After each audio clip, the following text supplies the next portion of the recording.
Thanks for the reminder. I've done that more times than I like to admit. All right, good evening. Before we begin, I'd like to remind everyone to please silence your cell phones. Council meetings are live streamed in the city on the city's YouTube channel. All councilors are present. Please join me in the Pledge of Allegiance.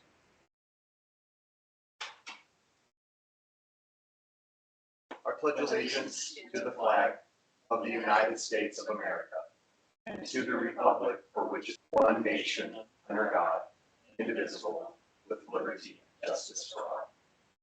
I want the live stream to be like that. Mic on this.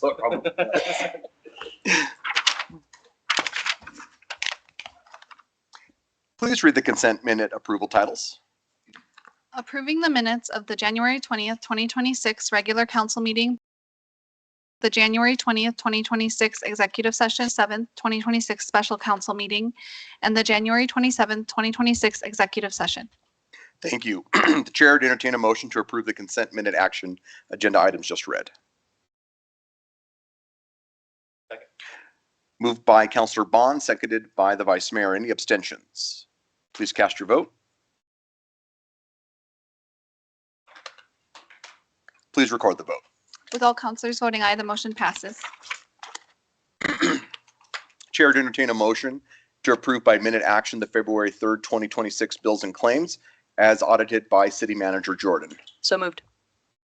Moved by Councilor Pollock, seconded by Councilor McIntosh. Any abstentions? Please cast your vote. Please record the vote. With all councilors voting aye, the motion passes. Now is the time that we invite anyone in the audience who wishes to speak with the council to come forward. This is the portion of the dedicate to our public to allow them to come and speak on matters of public interest and to voice any of their concerns. We do ask that you please state your name, direct all questions and comments to the mayor. No personal obscenities or threats will be tolerated. Council will not respond to any personnel matters. Those will all be referred to our city manager. Councilors may ask clarifying questions, but if they choose to respond to matters, they will do so during the scheduled council response time following communications from persons present. Presentations are limited to 5 minutes and there are no duplication of speakers. No time extensions, will be permitted. Please note that public hearings and ordinances each have their own separate comment periods. Mr. Schriftman. Good evening. You just had your pre-meeting and last subject was the specific tax, and I agree. Thank you for making that decision that the tax will come off at June 30th. The last comment was about whether if all of the 8 ballot questions had been approved, would we have had enough collection in the 2-year period to 35 million? And it looks like we would not have. That was one of the concerns I had. Another concern I had 2 years ago was the language in one of the ballot questions, which had to do with the replacement of the Fire Station 1. And originally the language was 4.4 to be collected together with interest earned there to be used for the city of Casper for a new fire station to replace Fire Station number 1. I had been concerned about that because people would think that they're getting a fire station for 4.4 million. I had suggested language that would say City of Casper for the design of, purchase of land for, and a portion of the cost of construction estimated to be 17.5 million. And then the ballot question is a little improvement. It said partially funded. So I saw an article about a week ago that said that we're still $16.6 million short. So my question 2 years ago was where that money was going to come from, and my question still is the same, because once the collections are there, are we going to have a funding mechanism besides buying the land and the architectural design to actually fund the construction? So that is a concern. The other item tonight is kind of disturbing, and there's always been fraud especially in government. But recently, there's more and more information. We American people are very generous, especially Wyomingites. We care about people that need housing, need food, need health care. So recently, there was a release from the Department of Justice, Federal Department of Justice. A federal jury finds feeding our future mastermind and co-defendant guilty in $250 million pandemic fraud scheme.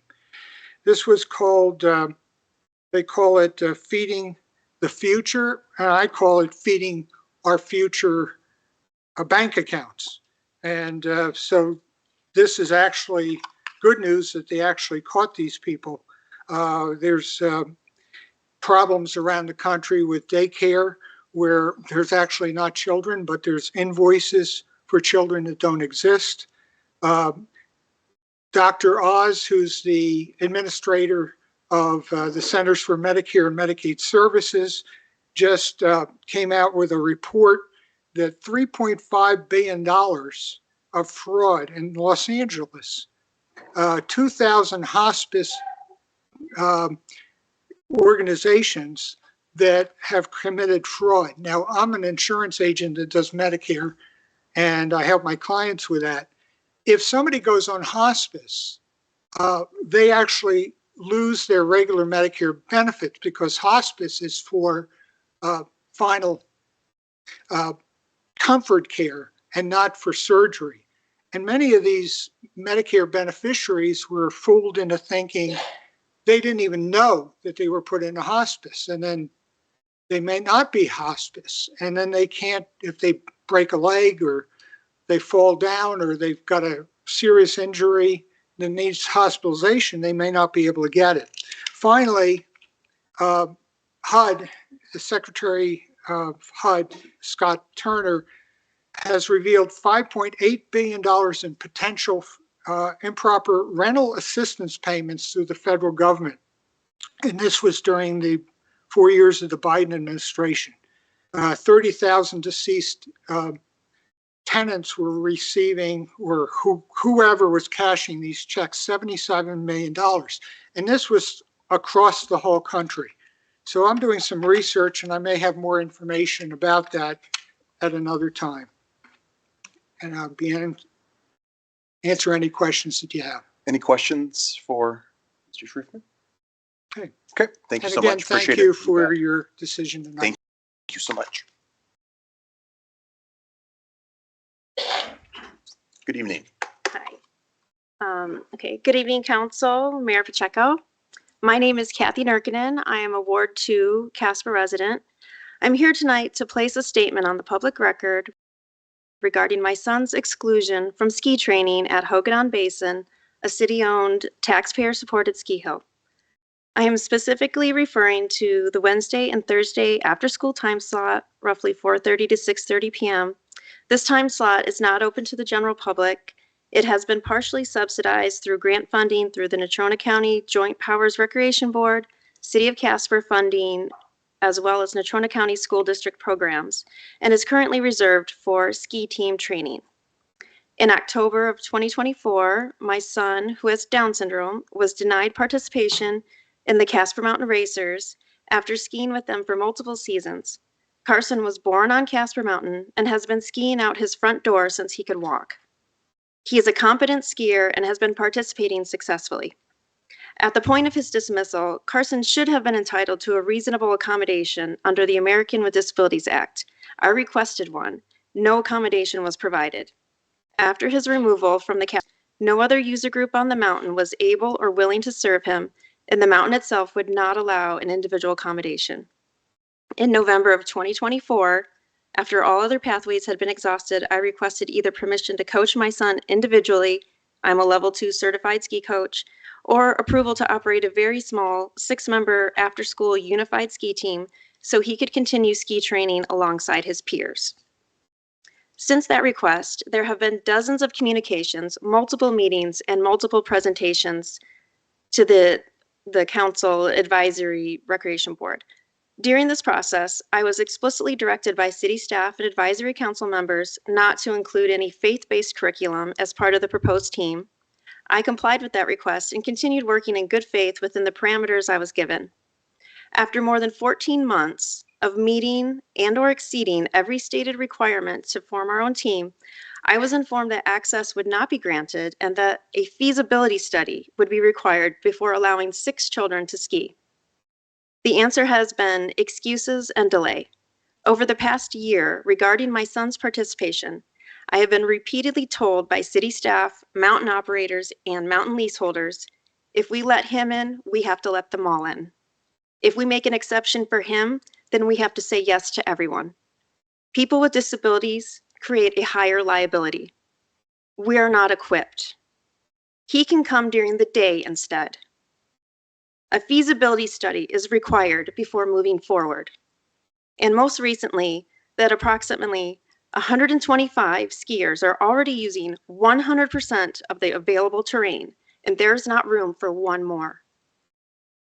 Taken together, these statements reflect a consistent pattern of avoidance, not a good faith effort to provide access. Pogadon is a public, taxpayer-supported ski hill, and the accessibility issues I am describing extend beyond the after-school time slot where my son is being denied access. Last week, because after-school access is still being denied, I pulled my children out of school so they could train during the day, as staff has recommended. While we were on the mountain, a ski PE group was present. I observed a 5th grade student with a disability sitting in the lodge while his class skied. I learned after a short attempt on the bunny hill, he was unable to continue due to lack of appropriate adaptive equipment and support, and remained in the lodge for the rest of the day. Later, I observed that same child receiving personal care on the floor of the women's restroom with no privacy, because there is no other appropriate space available. From everything I could see, his aide was doing her job. The failure was a lack of appropriate facilities and support. On weekday evenings, approximately 125 children ski during this restricted after-school time slot. To my knowledge, no elementary or middle school age children with disabilities are permitted to ski during that time. At the same time, during these same after-school hours, the city is operating a public bar in a taxpayer-owned and taxpayer-subsidized lodge. In effect, city operations are prioritizing serving alcohol over serving children on the ski hill. I am requesting access for one child, at most 6, and the city's response is to conduct a feasibility study. What concerns me is that the city has devoted more public time and public process to justifying exclusion than it has to problem solving it. Conducting a feasibility study to determine whether one child may participate. So ma'am, I'm gonna have to stop you. Sorry about that. We have to stop at 5. Okay, thank you for your time. Let's see if there's any questions. Hold on one moment, okay? Anybody have any questions at this time? Okay. If you stick around, there might be some response. Okay. If you'd like to stick around. Thank you so much.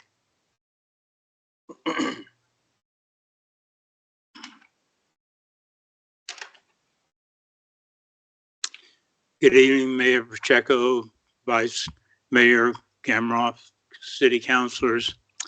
My name is Dave Driggers and I live at 3005 Palmer Drive. And I'd like to give you 2 points for your consideration tonight. We've previously discussed the detention pond PEE 27, which is privately owned land. However, the detention pond function is the domain of the city and county. What is the function of this detention pond? It is a safety valve which hopefully will prevent 29th Street from being overflowed and subsequent flooding on Nicholas Drive homeowners. Why is the function of this detention pond your domain? Well, the 2013 Stormwater Master Plan says so, and the excellent memorandum that Mr. Saveda sent to our new city manager and the city council for consideration at your last work session alluded to it. But the most important reason is that you are the keeper of the greater good. What do I mean by that? Mr. Saveda's memo noted that one of the council's top priorities includes a safe and healthy community. Maintaining the function of the detention pond is indeed a safety issue. What can the city council do when concerns are made about the function of the detention pond? The 2013 study says that you have several options, including additional detention. This brings me to my second point. I presented you a storm model using the July 3rd, 2009 thunderstorm, which produced 1 3/4 inches of rain in 30 minutes. It was described as a 10-year event. It resulted in over 800 homes being damaged, many of whom were in the downtown St. Mary's drainage, I believe along Kimball Avenue. I calculated the total amount of water presented to the drainage south of 29th Street in 30 minutes to be about 5.3 million gallons, and asked this question: in this short time period, how would the entire drainage handle this amount of water today, and more importantly, in 5 years hence, after additional development? I actually believe the more pressing safety concern is Basin A. Basin A has a larger catchment area than Basin B. The raw land is a shale mixture. It has no detention pond, has been developed beyond 2013 projections, and is protected by a single 40H drain pipe. Basin A would receive approximately 3.4 million gallons of water in 30 minutes. The obvious question is how Basin A would tolerate this today, and more importantly, once again, 5 years hence. Without answers to these questions, I doubt the council can make an informed decision about any matters concerning stormwater management in St. Mary's. I have made my own calculations and believe there is an urgent need for an additional detention pond of adequate capacity and appropriate location in Basin A. If the 48-inch drain pipe is overwhelmed, the flood will go down the southern extension of Nicholas Drive, turn right onto Palmer Drive, into my front yard, and then down to my neighbors. I've already witnessed this to a lesser degree with normal snow melt and rain.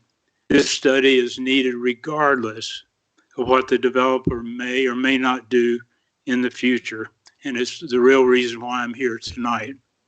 I would ask the City Council to consider a study of just Basin A and believe that you will come to the same conclusion as I have.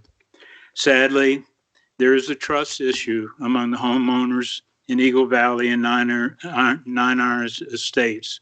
Any study from the developer will be met with tremendous skepticism unless the city chooses its own verifiably independent engineering firm for that study. I will close by saying you are indeed the arbiters of truth. You are the keepers of the greater good and of transparency. And we in our two subdivisions are very thankful that I'll you just sit stop you right where there, you Mr. did Driggers. today. Thank you. Thank you. Any questions for Mr. Driggers? Yeah, go ahead. Thank you, Mayor. Thanks for coming and all of that. I don't know if I've asked a question of staff yet on what such a study would cost. And I don't know if you have any estimates. Two things. One, at the last meeting, I offered to help pay for some of it. That's number one. I've narrowed it down just to a study of Basin A. I believe that's the biggest priority here in terms of safety for the residents of both the Nine Iron and Eagle Valley. If you think about it, if you put a detention pond in Basin A, it relieves some of the pressure on the detention pond in Basin B. And so that's why I've narrowed it down to one, and I have no idea how much it costs. Thank you. Thanks for coming tonight. Anybody else? Okay, thank you, Mr. Driggers. To wish to speak to council.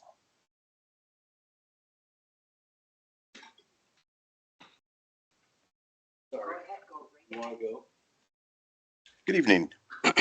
Could you hand this? That's my, that's the Wyoming constitutional statute when it comes to section or Article 1, Section 38.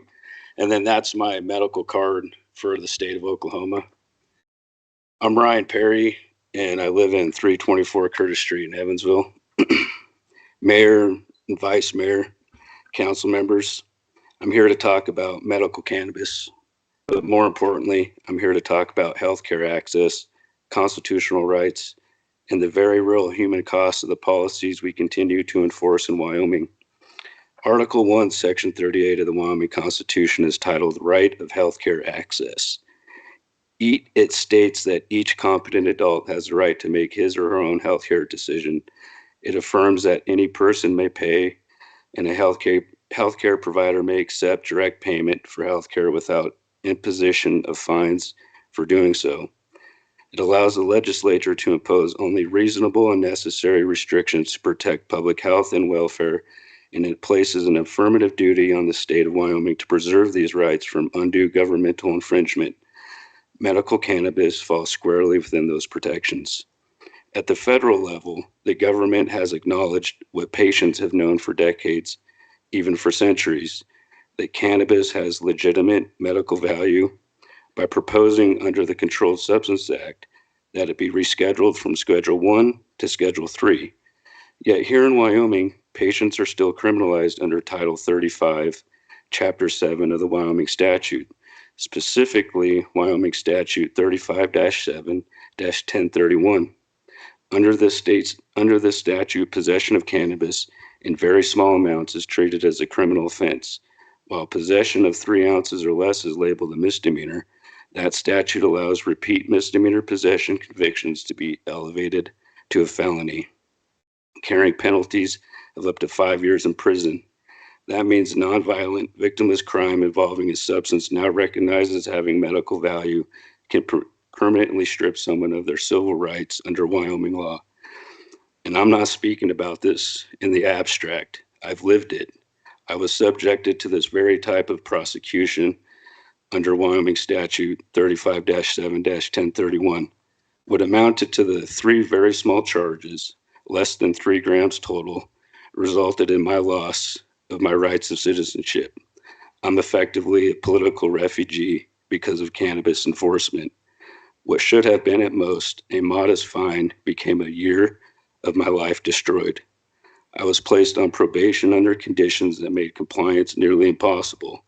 I was required to complete intensive outpatient treatment, even though the professional running the program told me directly that I didn't need it and that the seat should go to someone struggling with serious substance abuse problems.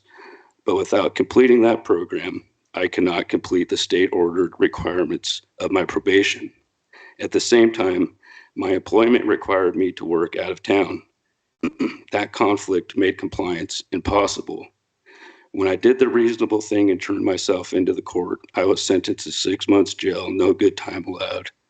This should have been a $100 fine, not a year of hell. This outcome was not an accident.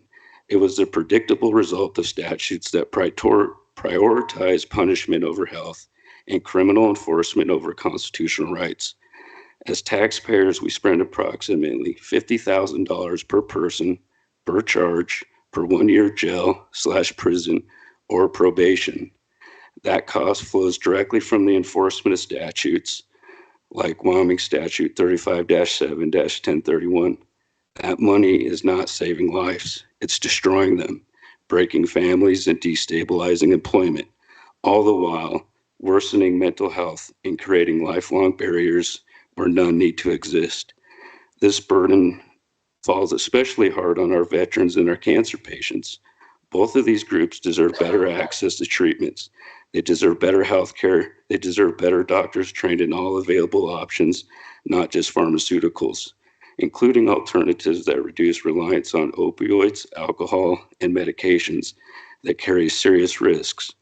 Across this country, veterans and cancer patients have testified that medical cannabis has helped them manage seizures, chronic pain, PTSD, sleep disorders, and trauma when nothing else worked. Denying them that right through criminal enforcement under Title 35 does not protect them, it abandons them. This problem is made even worse by Wyoming's refusal to recognize valid medical cannabis cards by other states. Veterans, cancer patients, workers, and families who lawfully receive medical cannabis as a treatment from another state become criminals the very moment they cross the Wyoming state line.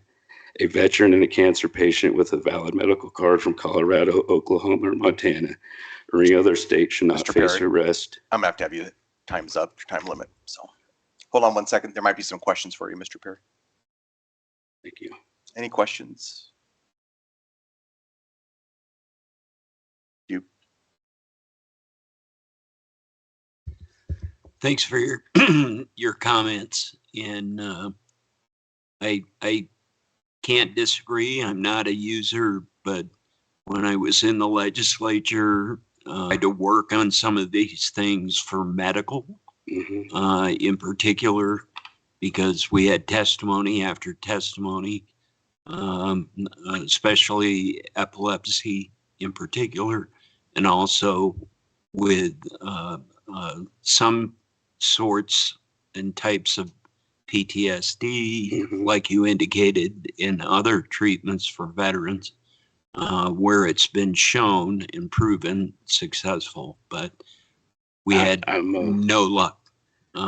You're just going to the WHAM conference. That's why I'm here. Is I'm just the messenger. You guys starting the snowball, and you guys are going to be the avalanche. Hopefully, we can get something done I know it's hard this session because it requires so many people, but I think next year, is a realm of possibilities. So I appreciate it. Thank you. Thank you. Thank you, Mr. Perry.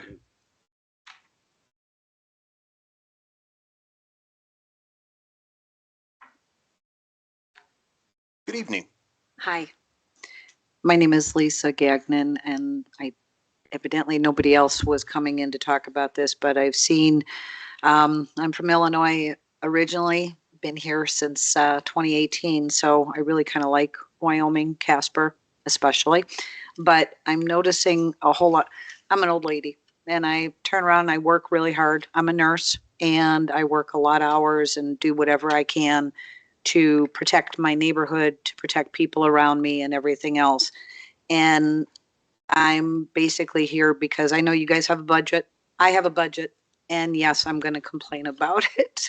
I'm sorry, but I know everybody has to raise money. I hear the news on my way to going to work, whatever the Wyoming station is, where they're talking about, we got rainy day funds. We got these funds that you guys are all, not just you guys, but Cheyenne and everybody, they're all looking at what they can turn around and put them to. And maybe we should put it to the rainy day fund. It's like, where are we using the rainy day fund at? Why?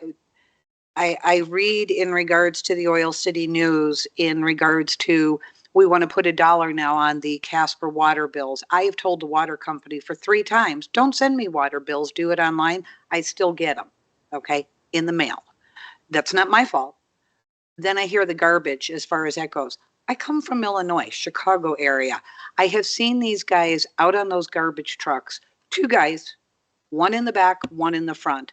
I gotta say, I'm not a lazy person, and I look at this, and I know there are some areas that are pretty bad for these guys in the garbage trucks. I get it, okay? I've dealt with a lot of garbage, a lot of dirty things in my career, but they won't get out to pick up anything. They won't. We have these garbage cans that are out there. I love my garbage can because it's the old school. It's about as big as this desk. It's the real heavy duty one, but we have winds in Wyoming. Everybody else around me has got those light garbage cans. They blow all over the place. It doesn't matter what you put in these garbage cans. And now they're going to turn around and look at, they're raising all this stuff. You're raising the water bills, you're raising the utility bills. I get it. We have to make money and pay people. I know it. I would like to get paid, you know, we have to do it. But then I look at a factor of how we're going to get new people to be able to help go and shut people off. We've got elderly people that can't afford. People who are sitting at home and not working and expecting to be paid by Medicaid. Like I said, I'm a nurse. I know how it goes. They're not doing anything and adding to our Casper town. But you have all these things going on, and I know you have to do things, but we really have to start looking at the factor of we're raising all these things that people need this. We have to look at a different way to maybe come to a happy medium on this. I'm not young, but I pay my bills and I do the best I can.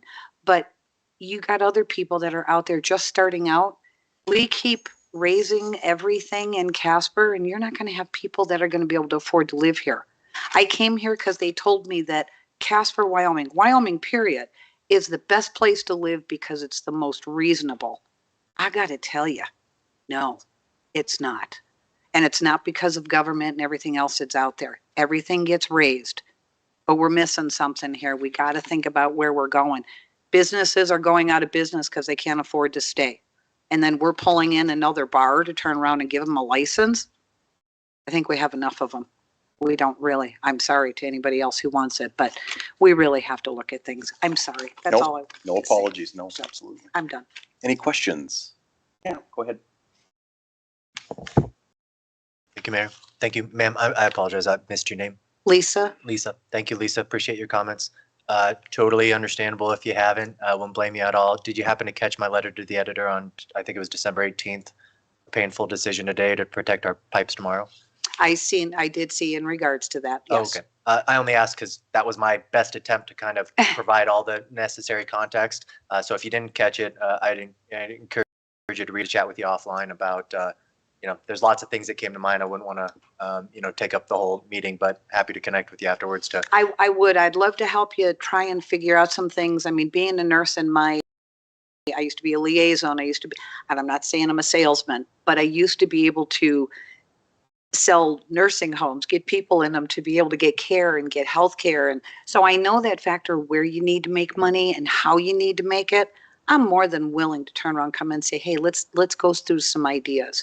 Because I think everybody here, that's all I ever hear is, God, you can't even live in Casper anymore. We're not Jackson. I don't want to be Jackson. Otherwise, I would have moved there.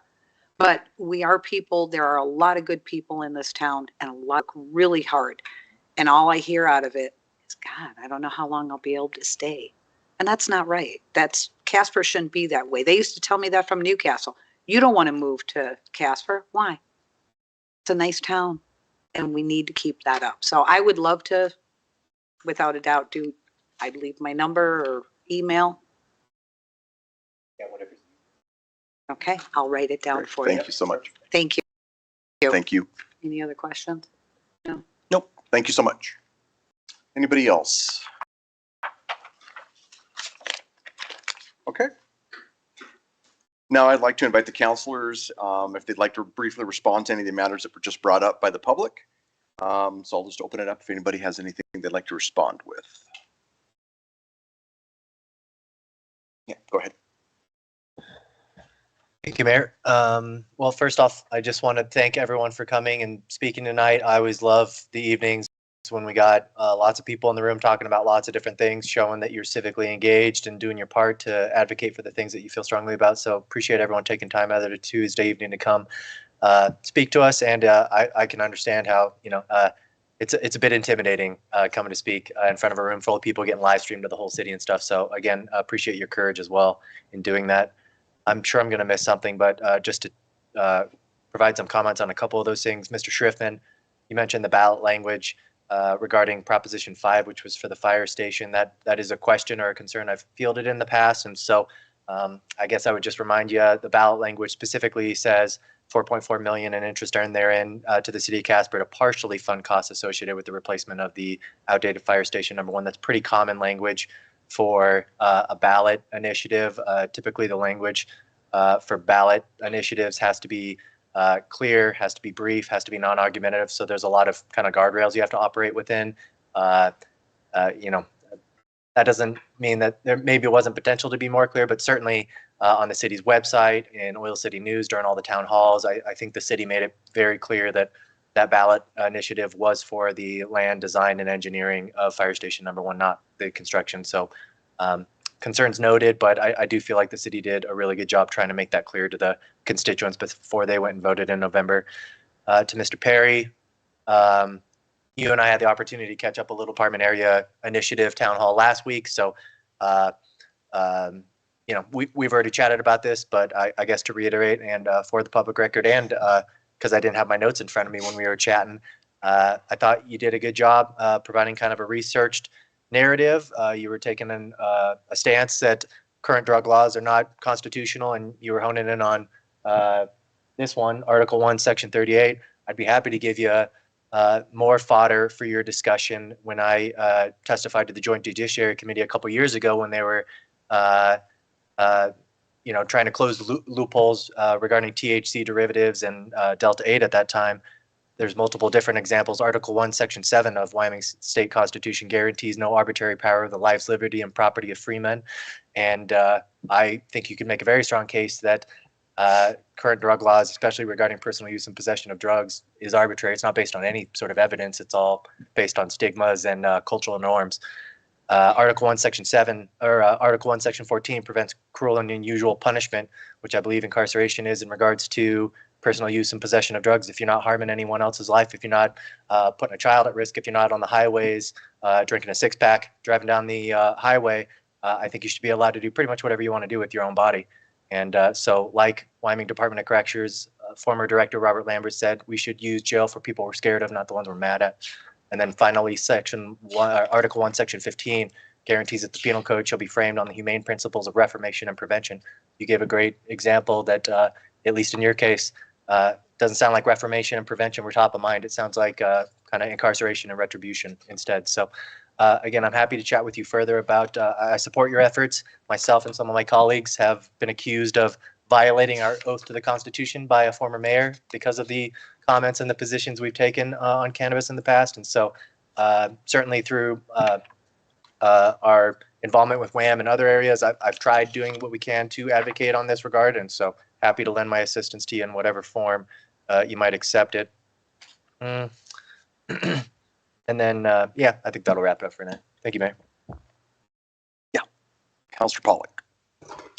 Thanks. I'll just respond to Mr. Perry as well. Just not to add much to what Kyle said, but I do think, correct me if I'm wrong, Kyle, but a couple years ago, we did take a vote to see if it was something we were willing to carry forward to WHAM, and it didn't pass at the time, though I did vote 4-5. So we were close to having the votes to make this something that Casper would at least recommend to the greater WHAM effort. And I would be happy to support something like that again for consideration of WHAM and the legislature. So I don't know, the council has changed since then a bit. I don't know if we would have the votes today. We didn't quite at that time, but it was certainly the closest that we had gotten. So. Any others? Okay. Thank you, everyone. Please read the consent agenda title. Establish February 17th, 2026 as the public hearing date for consideration of an ordinance approving the final plat of Valley Hills Addition Number 3 subdivision and the zoning of said subdivision as R2 one-unit residential located at 2250 Mariposa Boulevard. Thank you. The chair would entertain a motion to, by minute action, establish the public hearing date just read. So moved. By Councilor Pollock, seconded by Councilor McIntosh. Any abstentions? Please cast your vote. Please record the vote. With all councilors voting aye, the motion passes.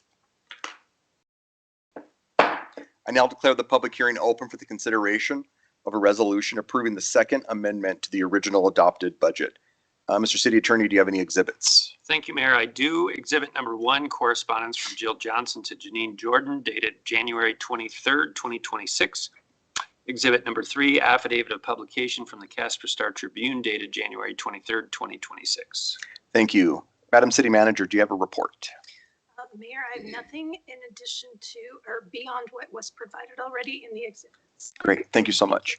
Council will now listen to public comments. Public hearing comments are limited to 5 minutes and no duplication of speakers are allowed.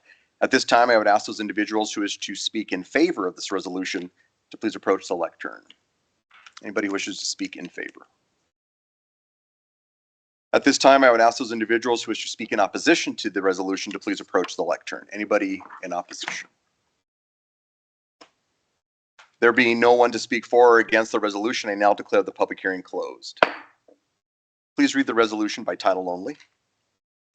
Amending the current budget for the fiscal year ending June 30th, 2026, Second Amendment to the original adopted budget. A motion to adopt the resolution just read. Moved by Councilor Pollak, seconded by Councilor Bond. Any discussion from the council? Please cast your vote.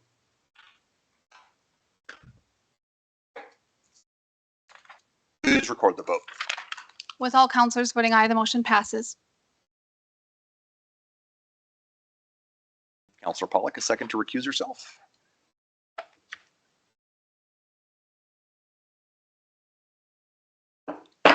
I now declare the public hearing open for the consideration of an application for new bar and grill liquor license number 10 for Cheba Hut Toasted Subs. Have any exhibits? Thank you, Mayor. I do. Exhibit number 1, correspondence from Fleur Tremmel to Janine Jordan dated January 9th, 2026. Exhibit number 2, affidavit of website publication dated February 3rd, 2026. Exhibit number 3, affidavit of publication from the Casper Star Tribune dated January 27th, 2026. Exhibit number 4, liquor license application filed with the city clerk on December 22nd, 2025. Thank you. Madam City Manager, do you have a report? Nothing additional, Mr. Mayor. Thank you. Council will now listen to public comments. Public hearing comments are limited to 5 minutes and no duplication of speakers will be allowed. At this time, I would ask any individuals who wish to speak in favor of the new bar and grill liquor license number 10 to please approach the lectern. Anybody wish to speak in favor? Good evening. Come on up. How are you? Good. I'm Alan Jennings. I'm the applicant for the license. Mayor, council, thank you for letting us, I guess, apply for this and taking the time to look for public comment. And we appreciate anything you guys do and the hard work you put in. So I really just awesome. See say if there's thank any you. questions. Yeah. Yeah. Absolutely. Do you have any questions for me? Anybody? Yeah. Go ahead, Councilor Jensen. We were just trying to figure out where exactly we should know, but where's Heathrow? Is So that that's by jump phrase? Yeah, it's That's what I thought. Centennial Okay. Village. Sense. Yeah. Yep. All right. Yes. All right. Thanks. Yeah. So Any thank you other for your questions? consideration. Yeah. Thank you. Appreciate Thank you. Anybody else who wish to speak in favor? Okay. This time I would ask any individuals who wish to speak in opposition to the new bar and grill liquor license number 10 to please approach the lectern. Anybody in opposition? There being no others to speak for or against the new bar and grill liquor license number 10, I now declare the public hearing closed. The chair would entertain a motion to, by minute action, approve the application for new bar and grill liquor license number 10 for Virion Samara Company LLC, doing business as Cheba Hut Toasted Subs, located at 1668 Heathrow Avenue, Space 1, and a portion of Space 2. I'll second. Moved by Councilor Sweeney, seconded by Councilor Jensen. Any discussion from the council?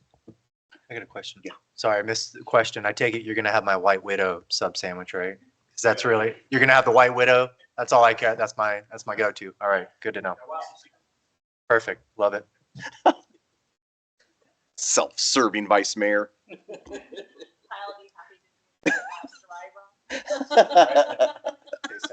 Taste test. Any other discussion? Okay, please cast your vote. Please record the vote. With Councilor Pollak abstaining and all others voting aye, the motion passes.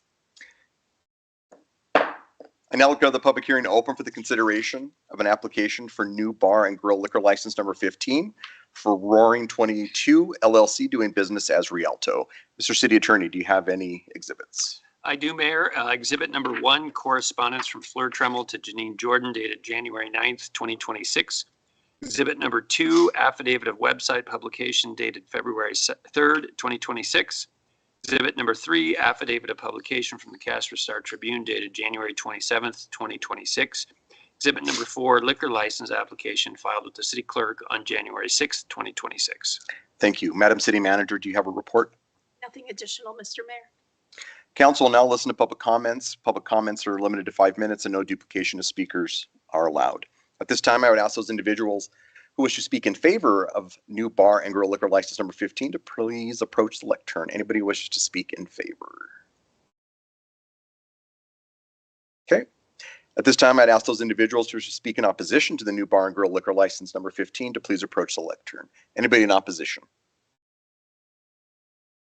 There being no one to speak for or against the new bar and grill liquor license number 15, I now declare the public hearing closed. The chair would entertain a motion to, by minute action, approve an application for new bar and grill liquor license number 15, Roaring 22 LLC, doing business as Rialto, located at 100 East 2nd Street. Moved by Councilor Jensen, seconded by Councilor Sweeney. Any discussion by the council? Please cast your vote.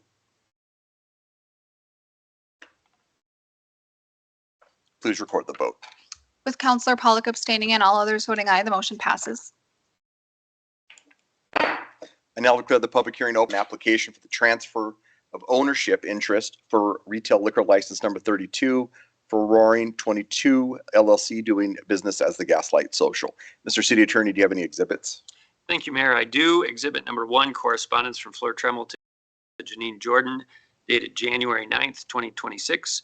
Exhibit number 2, affidavit of website publication dated February 3rd, 2026. Exhibit number 3, affidavit of publication from the Casper Star Tribune dated January 27th, 2026.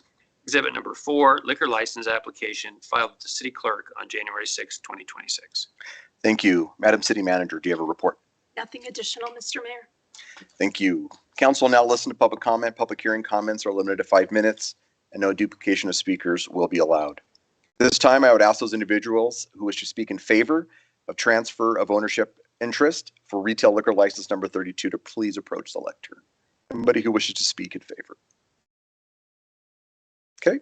At this time, I would ask those individuals who wish to speak in opposition to the transfer of ownership interest for retail liquor license number 32 to please approach the lectern.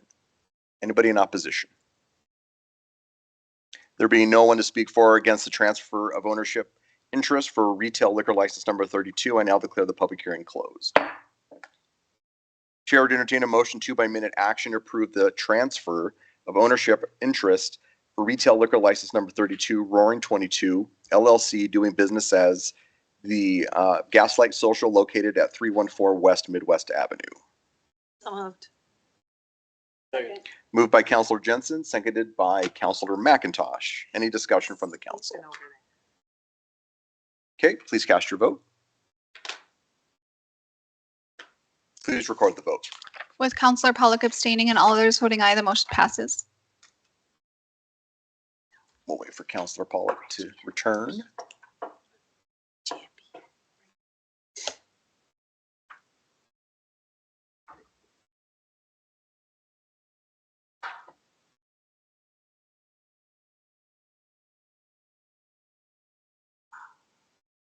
Did.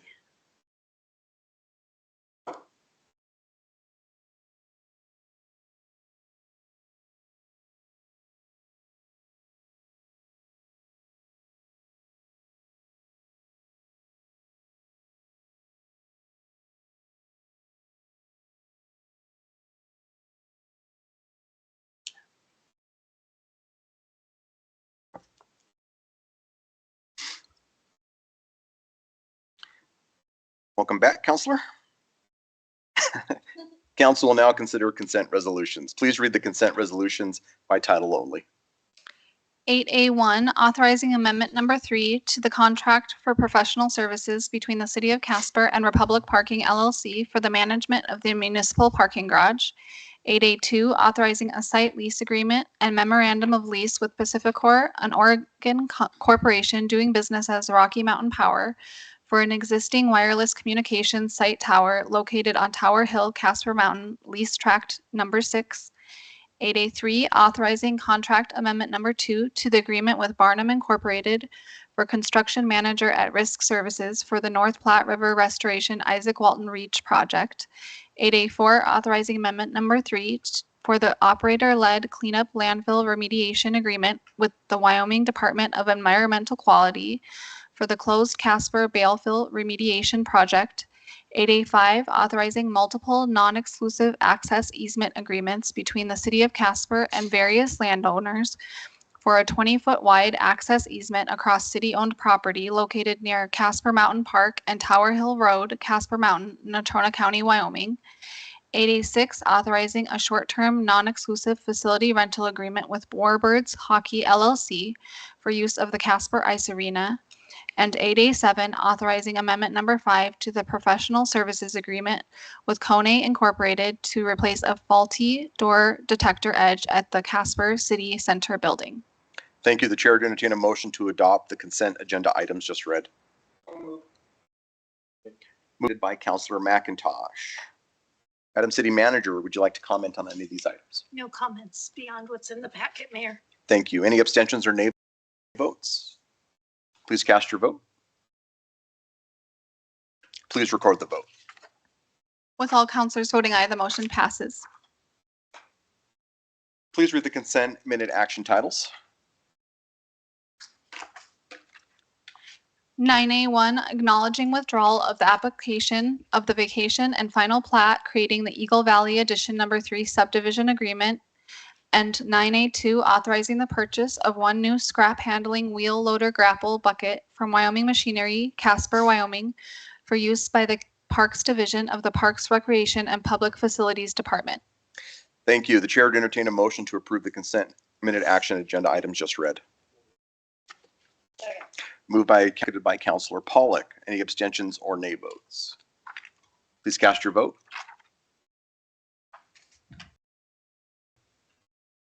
Please record the vote. With all councilors voting aye, the motion passes.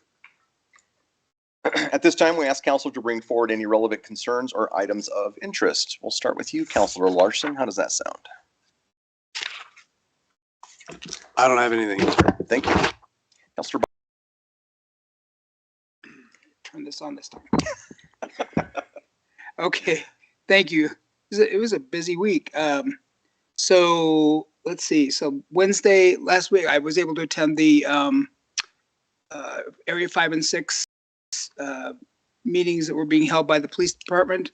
Felt like they did a great job of both sharing information with the folks in attendance. I think there were about 20 or 25 people at the meeting that I attended on that night. And again, I think it was a good balance of both sharing and providing them some information about some areas of crime and the types of crime that they're seeing, and then kind of listening to the concerns and questions that the constituents had. I feel like it was a good start, and hopefully they'll tell their friends, and the next ones will even be better. So, but I thought it was a great opportunity for folks to get involved and get engaged and communicate with the PD. So, nice job, Chief. Thank you so much. Thursday, there was a reception for the Natrona County Nonprofit Network. And it just once again goes to show, I think, or at least to me, what the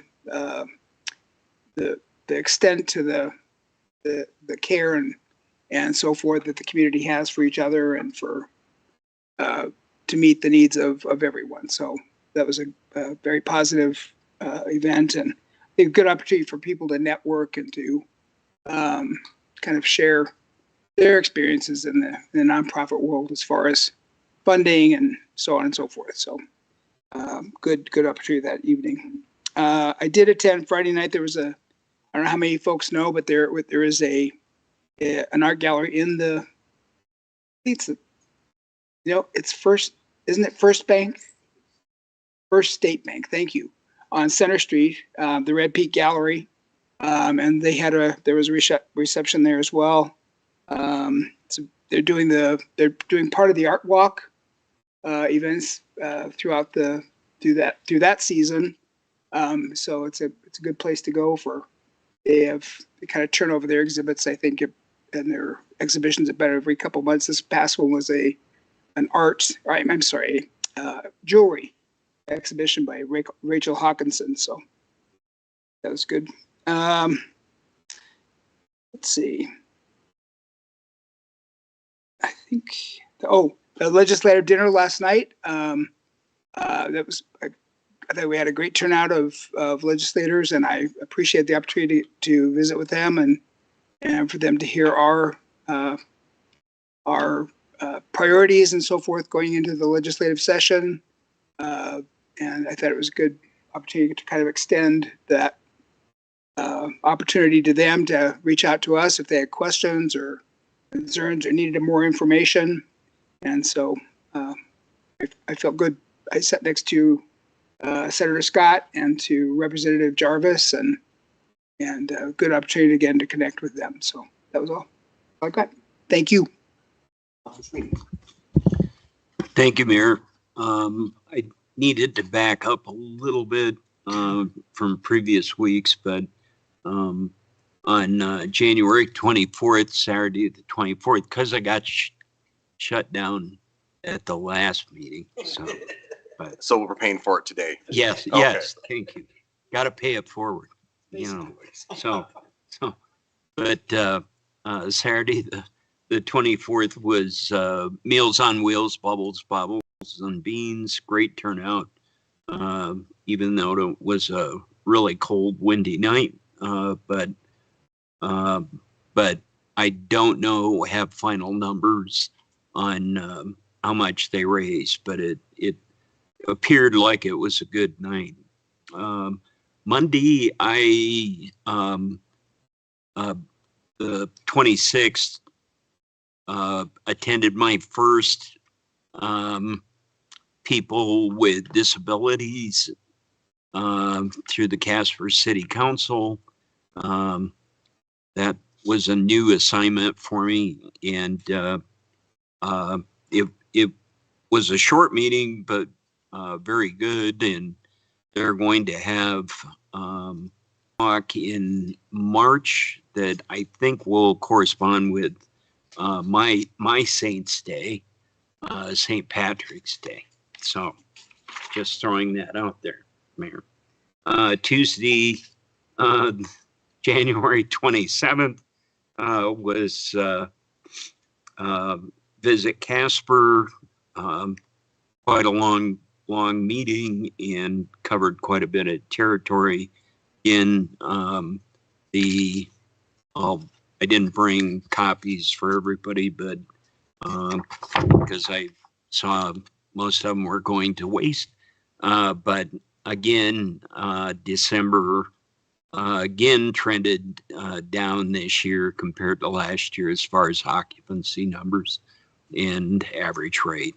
So anybody interested, Jenna probably is, but so I just wanted to highlight that. Then I tried to attend all 3 nights, didn't do a very good job, and the chief caught me at the door, and I felt guilty, especially Thursday night. But I really want to thank the chief and everybody that he organized within his staff and all of the breakouts that I attended. I wish the turnout would have been better, but it's a first attempt, and I think the next one, if we can get the publicity out a little more in different spots, I'm just really hopeful. But I thought there was a lot of, as Councilor Bond mentioned, I thought there was great input in really appreciate the effort. And I did grab Friday night a lot of the information, and I intend to take it to the next Downtown Casper Business Association meeting, which that area particular was featured that night. Friday, I think it was Friday night, also attended the Wyoming nonprofit network. And I just wanted to bring up for further discussion, at some point, Mayor, I would like to request of council. So some of the different entities that we fund through the Fifth Cent. I don't know the reporting mechanism, but I would suggest if we could talk more about or invite them to work sessions and throughout the budget period to see, what they have done. And again, last meeting I handed out an opinion piece put together by the executive director of Youth Crisis Center, and he has another request that I'll leave that for another time to talk to the mayor about. But the amount of value that the city receives through our partnerships, in particular, Youth Crisis Center is a great example. What would we do? What would our police department do with those different cases? And one thing that they pointed out to me that night was that it used to be teens, in particular 13, 14, 15, 16-year-olds. Now they're seeing people, children as young as 9, 10, and 11. And so how do we deal with those things as a community and for mental health issues? And lastly, today I had the Natrona County Senior Citizen Service District Board, and so I'm concerned again with Meals on Wheels. There's a different funding mechanism and formula that's going to get put in place by the overarching board that's funded through the Department of Health, and that'll cost our Meals on Wheels and then 4 other centers around the state. Our Meals on Wheels, it'll cost $300,000. So I think that the citizens that voted for the new Senior Citizen Service District, because it will be fully tapped. And I think that's it. Thank you, Mayor. Sure. I was out on vacation with my family last week, and fortunately didn't have any of my regularly scheduled board meetings that week, so I didn't miss any of those. I was able to make it back in time to join all of you at the legislative dinner last night.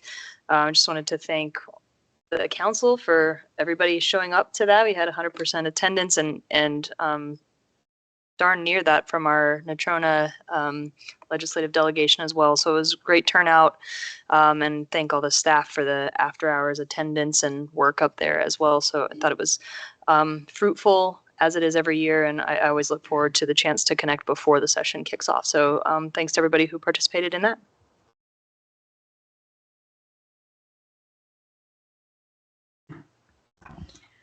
I don't have a whole lot. I attended a drug court meeting / I think it was a holiday party. I don't know. I got to meet their staff, so it was a whole lot of people there. I got to sit by Judge Christensen. I know it was brought up, but there is an article in Oil City on the 29th. I looked it up, so I didn't say these words wrong, but it's a great article. I did learn that He was involved with creating the diversion program, drug court itself, and the children's advocacy program. YCC, it's like you stole all my words on my list today, Pat, but YCC just gave him the Dick Dreesing Legacy of Leadership Award, but the article's awesome. I learned so much from him. It's like he's done more than I will ever do and made it, like, he just talks like it was like the easiest thing. He's like, yeah, look at this, it's neat. Super great guy. Anyways, very much a pleasure. I also went to the police department. I think we're calling it a town hall. My daughter wanted to go with me, which I thought was the craziest thing. She just turned 18 and suddenly she's like, maybe I care what you do. And I was like, maybe I love that you care what I do. So she joined me, and part of our area's assignment was to bring a friend next time because we might have almost outnumbered the people with counselors. Thanks for showing up, Pat. But so I would like to encourage the people in my ward and areas 1 and 2, which is east of Country Club. Please come to the next meeting in April. Bring your friends, bring your older young adults, because as it turns out, I'm seeing a huge trend on the internet. I'm going in, Kyle. Here's my soapbox. I have seen people bullying younger adults in Casper, telling them that their opinions and their votes don't matter. Guess what? If you're over 18, your vote matters just as much as mine. And I want to hear your opinion as much as I do Pat's. Sometimes maybe a little more. I do love you, Pat. But so I would love to encourage the younger adults to become informed, become active. We might be a little bit boring sometimes, but also sometimes I think we're super interesting. And also we're making important decisions, and these decisions affect you. And if you're 19, your vote counts, your opinion matters. If you're 30, your opinion matters. Even if you look like Kyle and you look young, your opinion matters. And it counts, and your vote counts.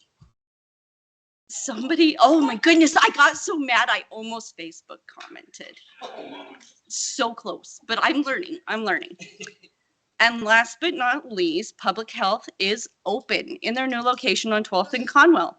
And their public open house is going to be March 26th from 4 to 6 p.m. Everybody is super excited to be there, so you should totally go check it out. Okay, I'm done.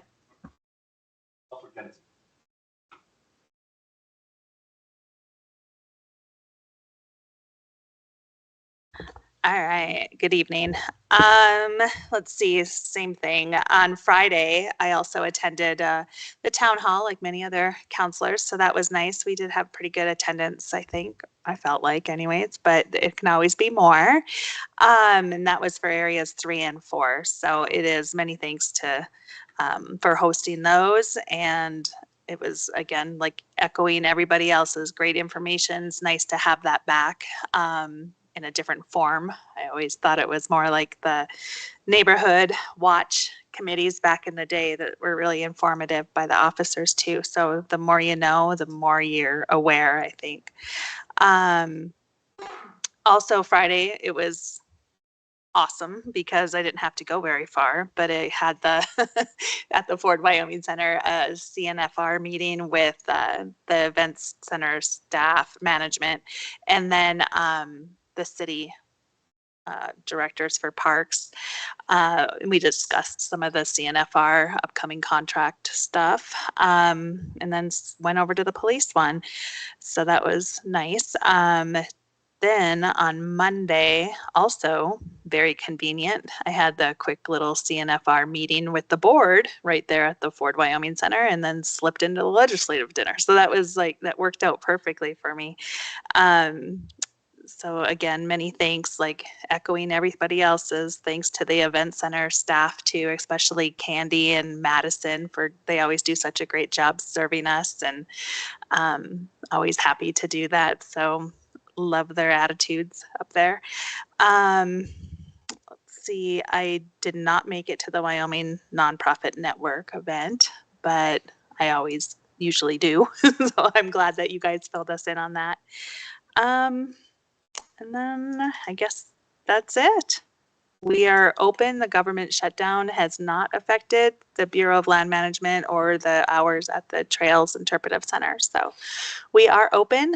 I think a lot of people maybe thought we were closed because attendance was kind of low today. So we are open. Come visit your historical trails center, and it's free admission.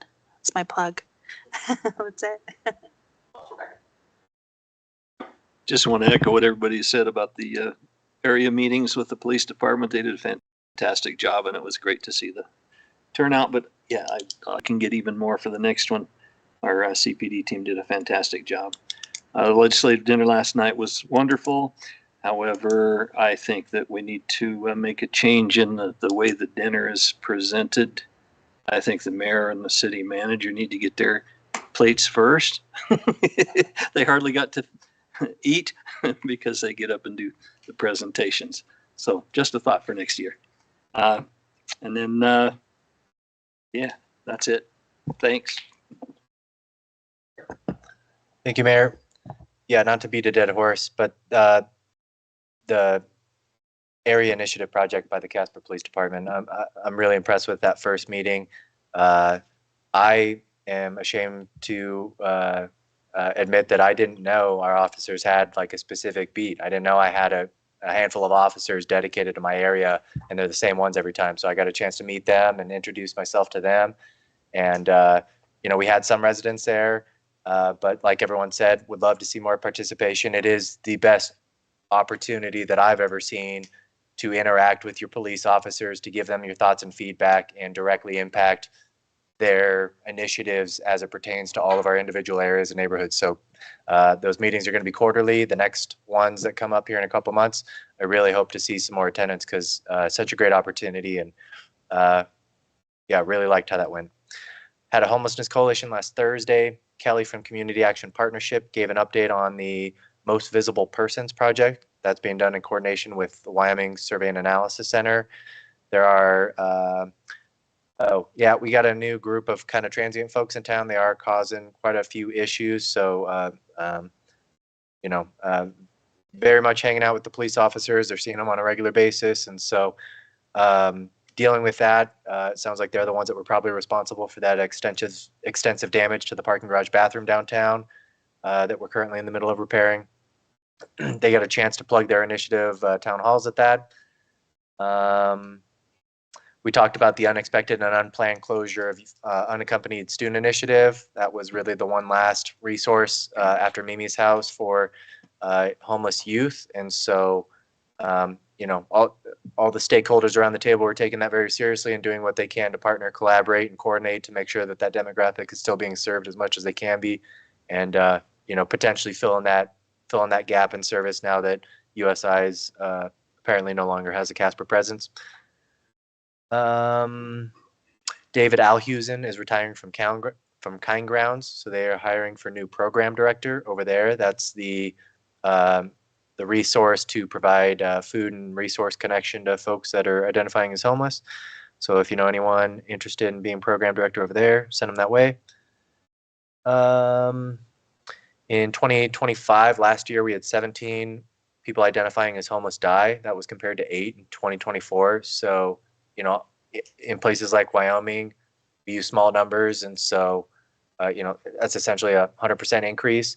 Again, just from 8 to 17, but still enough that it's a noticeable, you know, distinction. So something to keep an eye out and make sure that trend doesn't continue in the future.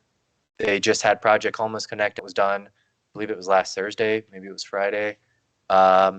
And so, again, that's really important for us to get HUD funding. It's all based on those identified homeless people in our communities. I know we had quite a few city staff volunteering for that, so I want to thank you guys and then all the other volunteers that make that possible. That's important work. And WHAM convention's coming up in a couple weeks. I'll absolutely be pressing for more and more of our neighbors in the state to be doing that point in time. I think only like 8 out of the 23 counties actually do it. So again, that impacts the funding that we get from HUD. It impacts our ability to deliver services to those folks in the state. And so we'd just like to make sure we're getting an accurate snapshot of the people that are struggling with housing in our state. Had a Metro Sit Rep report from Jody up at the shelter. They are finally fully staffed. I think that's the first time, the whole time I've been on council. So after they just hired their latest APO, really glad to hear that. TNR is going really well. Trap spay neuter program with the warmer weather. They're up to 163 cats that have been caught and sterilized. They did have to unfortunately close today and tomorrow due to some illness going on up there, but yeah, hopefully open soon and get back to rehoming animals, sterilizing cats, and doing good work now that they're fully staffed up there. People covered the legislative dinner. I appreciate that opportunity to connect with those guys before they go into session. And then lastly, the Elks Lodge will be having a breakfast this Sunday, the 8th, from 8 a.m. to 11 a.m. It's all you can eat. Any tips or donations will go towards the employees of Farley's Import Car Care. They recently had a fire over there, and it sounds like it was a near total loss. So a lot of those technicians, a lot of those employees, they have their own tools that they work with, and all those tools were lost in that fire. So appreciate the Elks Lodge for holding a fundraiser to help those guys out so that they can continue on in their careers and keep doing their work and, you know, get their feet under them again. So again, 8 to 11 a.m. Sunday, I'd encourage you to go get some really good dinner or a really good breakfast at Elks Lodge. You might even get served by Counselor Sweeney. I know he usually volunteers at those things. So that's all I got. Thank you. Thank you. The only comment I'll make, not to go too deep into the legislative dinner, but I want to thank the city staff for putting that together and the hard work our chief of staff put into that, and our city manager. It was great. And I agree with you, Councilor McIntosh. The next meeting of the city council will be a work session to be held at 4:30 p.m. on Tuesday, February 10th, and a regular council meeting to be held at 6 p.m. on Tuesday, February 17th. A notice of an executive session to take place at this date and during this meeting was given. We have matters to discuss related to personnel, land, potential litigation. The chair would entertain a motion to adjourn to an executive session, and at the conclusion of that executive session to reconvene the regular meeting solely for the purposes of adjournment of this regular meeting. Moved by the vice mayor, seconded by Councilor Haskins. There are a majority of councilors present, and a motion to adjourn into an executive session has been moved and seconded. This motion requires a 2/3 majority of the council present. Please cast your vote. Please record the vote. With all counselors voting aye, the motion passes. A greater than 2/3 majority of the council present voted in favor